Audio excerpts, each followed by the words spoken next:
I often get asked, Justin, what backpacking gear do you like the most? And while every trip is different, there's a few pieces of gear that I've been using for years that I reach for when I want something that's gonna perform and be reliable out on trail. First, we're gonna talk about a piece of gear that is probably one of the least talked about gear items out there, and that's underwear. These are a pair of boxer briefs from Stanfield's called the Dry FX, and there's 3 reasons why these are the best pair of underwear that I've ever used. Number 1, they're a boxer brief style, and I find that that style of underwear provides the most comfort for me, as well as reduces chafing. Number 2, they're made with a nylon spandex blend. Nylon's gonna dry a lot faster than merino wool, and it's gonna be less stinky than polyester. The third reason is that they have a gusseted crotch. A gusseted crotch is just an extra piece of material sewn into the bottom of the underwear, and it helps provide a little bit of extra room, especially if you have a bigger butt, and it's essential if you want to avoid wedgies and maximize comfort. Not only are these my go-to underwear for backpacking and hiking, I use them for 1,100 kilometers and 37 days on the Great Divide Trail, but they're also my day-to-day underwear as well. They're just that comfortable and awesome. The REI Flash 55 pack has been one of my top recommendations for years,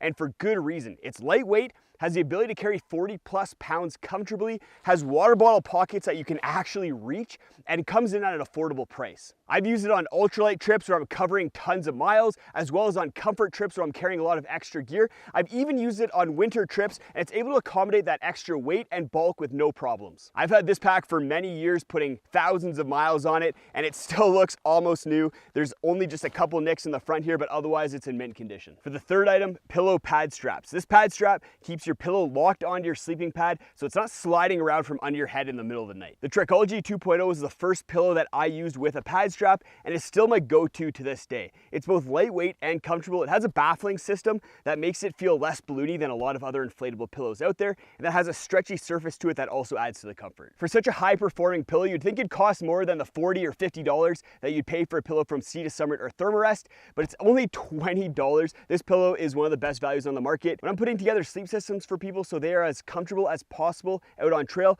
I always recommend the Trekology 2.0 pillow. I'll have links to the Trekology as well as all of the other gear that we're talking about today in the video description. Wearing a smartwatch while backpacking and hiking has been a game changer for me in 2 big ways. The first one is navigation. With the Garmin Fenix series of watches, I can load routes up onto the watch, and then with the topo maps that come with the watch, I'm able to navigate through the backcountry. This allows me to navigate off trail without having to constantly pull out my phone. I can just look at my wrist every couple seconds and make sure that I'm on route. The integrated topo maps also include a whole bunch of trails on them as well, so if you have a route loaded and you hit a fork in the road, you can see whether you have to go left or right or straight down the middle. Pacing is the second aspect, and knowing how fast you're going on a hike really helps you know how long it's going to take you to get to the next checkpoint or your final destination. Before using the smartwatch, I'd have to do that math in my head. I've gotten 7 kilometers in 3 hours, I have 12 kilometers to go.